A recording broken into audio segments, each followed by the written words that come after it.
Hello everyone, it is Joe here from Omnipoke, the channel that brings you guys everything Pokemon. If you're looking for PTCGO codes, including the stuff from Chilling Reign, make sure you go ahead and check out the Potown store. You can get a 5% discount on your order using that code Omnipoke. For today's video, we are going to go over 5 Melony variants in the current standard format. Mostly, Melony is going to be centered around Ice Rider Calyrex as well as Inteleon. So today we've got 3 Ice Rider builds and 2 Inteleon builds, all focused around the new supporter Melony, trying to ramp up those energy cards in the case of Inteleon, so you can get to the 3 energy attack cost by turn 2, and in the case of Ice Rider, allowing us to chain that secondary attack to be able to chain 250 damage, which is a huge deal into tag team matchups specifically, as well as in some of these lists we can even reach towards, in the later stages of the game, the opposing VMAXs for one-shots with the help of some damage mods. So we'll start off with a pretty low to the ground Jirachi based build. It actually feels quite similar to potentially ways you've played Victini VMAX in the past. This is more centered around exactly the Ice Rider, because the Calyrex's Max Lance does the stable 250, whereas Victini only does 220. Into exactly V Pokemon, you have to have a bit of a toolkit of attackers, which tends towards the Weld that a little bit easier, whereas Melony is a little bit more rigid, and we're only trying to power up the Calys. But it's powerful, and it's got, 2 very solid attacks. Rider the High King for 2 colorless does 10, 30 more to each of your opponent's bench, of course. So this can be decent to finish things off after a Max Lance, or even deal with like 1 prize Pokemon in the opening stages. But the Max Lance is the main selling point. For 2 water, you do 10 and discard up to 2 energy, and you do 120 more for each you discarded. So we are falling a little bit short of the tag teams in every matchup, but we have different ways in each of the lists to try and make that more reasonable for us. And in the Jirachi package, you've got 4 Scoop Up Net 2 Zigzagoon to try and Headbutt Tantrum in the opening stages, as much as possible to spam onto those 270 and 280 hit point Pokemon. We do have a Tool Jammer in here as well to try and shut down Big Charms, which can be a pretty big deal. At the same time, you can stop things like Air Balloon in pretty much every matchup, which is also going to be helpful in different spots.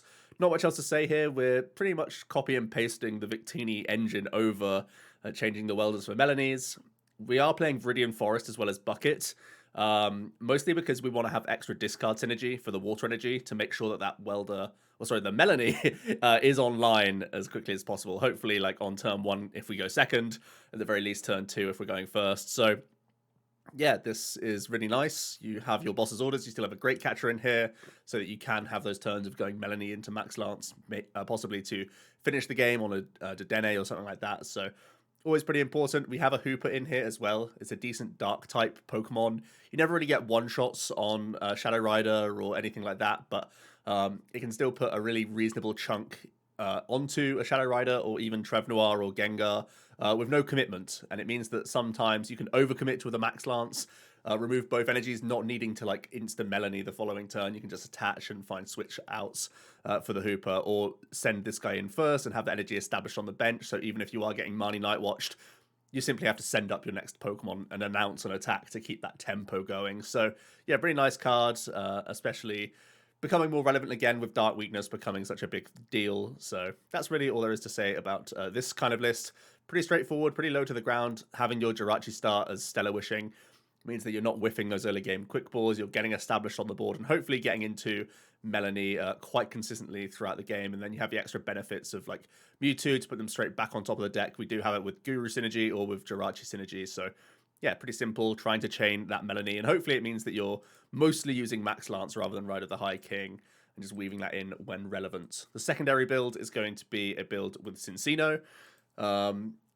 This is slightly different. We still are playing a couple copies of Stellar Wish in here, and we still are playing the 4 net, the 3 switch, just because I still feel like it's such good early game plays. You can even pay retreat into the Jirachi if you have to, because you can Melony straight onto a Calyrex if need be. So you can have, the 3 level ball outs as well as all the other ball search to get the early Stellar Wish down, but you just don't lead into it quite as much. You have the Cincinos in here as well to be that secondary discard synergy, like I mentioned with the Viridians. That's why this build is playing Path instead. Gives us that little bit of extra defensive route. We're playing double stamp, double Path in this build. So you have the same kind of options as the Jirachi. We're playing a Leon in here as our damage modifier. It's a little bit less stable, especially as a one-of to try and reach in the early stages, but it is still an integral cog if you are able to one-shot a VMAX at any point. That's really nice, and you have the Mewtwo recovery if you are facing tag team heavily focused decks. So yeah, pretty nice there. We are still playing that Tool Jammer because I feel like it's better than just a Scrapper in general. When this deck doesn't need to play tools of its own, you could potentially change this for like an Air Balloon and then make another space in the deck for a Scrapper, but I just think Jammer is the slightly stronger card of the bunch. But yeah, ultimately, very similar package, a bit more cards focused on defense here rather than pure aggression with that initial build that we had a look at. But potentially a little bit less easy to one-shot things like ADP before it gets to Ultimate Ray, because you really just have to dig heavily for Leon, and if you miss it, then you're kind of in trouble.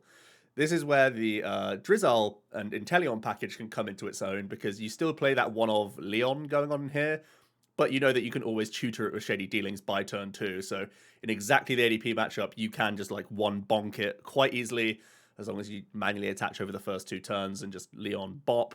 That means they can't get to Ultimate Ray. Sometimes they can't even GX into you if they have it in the active position. Which is just incredible tempo. Yes, we still have weakness to metal, so they can still just go saucer hunting and whatnot, and it can still be difficult for us, but the raw tempo, the emphasis on us getting prizes means we can hopefully race as long as we can chain Melony from that stage onwards, which is very, very good. Also, in the later stages, you have quick shooting, which can finish off tag teams in the later stages. If you can get these set up quickly enough, it can be nice into trying to target a VMAX down. Again, in the later stages, when you have the Mewtwo option with the Leon, there isn't much synergy for Mewtwo in this build. Either you're doing it to protect against Marnie and just hard putting it on top of your deck, but of course you can put it to the top and then insta-search it with a Shady Deal. It's kind of awkward, you know, to have like a full tutor effect anyway, but it works just the same as like a Cinccino would or an Oranguru would effectively, but you're just having to like combo off with one of the thick Inteleon line that we are playing, 2 of the top gun as well, you know, the big Inteleon getting the double activation, which can really make some strong plays happen with like Melony Great Catcher, trying to grab Stamp and boss plays if you're going to target like Oricorios or Cricketoons or stuff like that. So yeah, there's a lot of things you can go for in this kind of build. And again, centered around Calyrex, which is just a solid attacker in general. And I think so far, it's only been like a couple days of tournaments in this meta, but I think the Inteleon build has been the one that has had the most placements so far, or the highest placements. So if that tells you anything, it means that that tutor effect just guarantees things that little bit easier in the opening turns compared to some of the other builds we've had so far to discuss. But yeah, there we go. No stadiums in this list. You could try and work in Path as well. I have seen some of these Inteleon lists play as many as 3 Path to the Peaks. You're sort of eating into your item counts at that point, maybe a couple less search cards. Maybe you're not playing the Tool Jammer and you're a little bit weaker to the Big Charm techs in certain lists. So yeah, let's move on to the Inteleon package. I'm starting to feel like Ice Rider is just going to trump Inteleon. I was really skeptical at first, thinking that that metal weakness was just too awkward and we weren't going to be able to get over that sort of hump. But it's seeming so far, at least, that it has enough pressure in enough matchups that aren't ADP. It could still be fine, and in fairness, you can still race if your opponent still goes for the traditional ADP game plan. You can knock out that 3 prizer quite quickly, and then you're naturally one-shotting everything else in play from your opponent's side of the field over the next 2 turns. So you just need to chain Melony, and you still can effectively win that prize race and force the ADP player to find all 4 sources over like a 2-turn span, which isn't always easy. So the Inteleon list, I think, is still fairly stable. Lightning hasn't quite died yet. I think Pikarom is still going to be around. People are still experimenting with all sorts of different builds with Pikarom, the potential to play Path to the Peak themselves now. Because we used to see Pika plants, now we could be seeing Pika paths, or Path to the Pikas, or whatever you want to call it. So it's not like Lightning is completely out of the format. But there's the chance here that Intel can still be fine. This is going to be a fairly disruptive approach, playing 2 of the new copies or 2 copies of the new Rugged Helmet. If they are hitting into the Inteleon, you're forcing energy back into their hand. It's effectively a Yell Grunt, but in a tool. Combining that with Crushings, combining that with the option to Hydro Snipe will be really annoying for the opponents, and some archetypes will just fall way too far behind on attachments in general in this sort of approach. We're not playing Stamp to like combo off with it. We're just saying like, they can't physically attack because they've lost too many energies, and they can't get like the secondary VMAX online or something like that. So yeah, a pretty straightforward Intel sort of disruption package going on here. Again, I like the Bucket Viridian split because it just means you have extra discard energy. I'm paranoid of not having a water in the discard pile by turn 2, and you absolutely need to. This can get away with Hydro Snipe that little bit more because you're comboing it with Hammers and Rugged, so it still gets you some value, and especially like if you're bossing stuff like Mew up, you'll still go for Hydro Snipe plays or whatever. But I really want to get energy in the discard pile like ASAP. That's why you're seeing a ton of Dedenne in these lists and like no Crobats, because I just want to put a Dedenne down, and that's going to be my route because I want to get energy in the discard pile. So then the final list is having the backup engine of Inteleon, just like we saw with the Calyrex. And this is not playing any Hammers this time, not playing the Rugged Helmet. It's just playing the one-of stamp and the 2-path, so a mini disruption package. The idea is that we're not hurt by it at all because we're only playing Dedenne usually for like the early stages of the game. So we're not playing any tool removal either. We're just saying that the double shady dealings of the Inteleon and the 4 from the Drizzile, as well as Mewtwo, putting supporters back on top of the deck is going to be good enough for us here. Even though Mewtwo is just like that one-use thing. It's basically an Eldegoss that is path-proof, and I'm preferring that to a physical copy of Eldegoss right now. Because again, Marnie is like much more popular and prevalent than Stamp in the general in this meta. So just another thing to bear in mind. But yeah, this is really carbon copying the Bull Search Straw Engine that we had in the Ice Rider build, but this time we're focused around sniping that a little bit more. And if you're worried about the weakness of the Ice Rider as the format progresses, maybe the Inteleon could be the substitute in for this sort of approach instead. So yeah, let me know what you guys thought about Ice Rider. How's it been testing for you so far? It's actually already started to make some top 8 and top 16 placements, even though we've only had a couple tournaments. So it's definitely got the power behind it.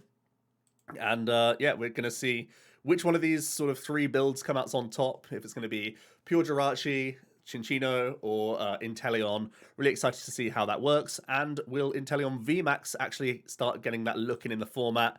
People were always hopeful with Frostmoth, but it was never quite consistent enough. So maybe now we'll start to see it all come together with that extra push of the snipe damage from Inteleon, perhaps, or with even more hammer disruption at its disposal. Thanks so much for watching, guys. Hope you did enjoy, and I'll see you in another video soon. Cheers.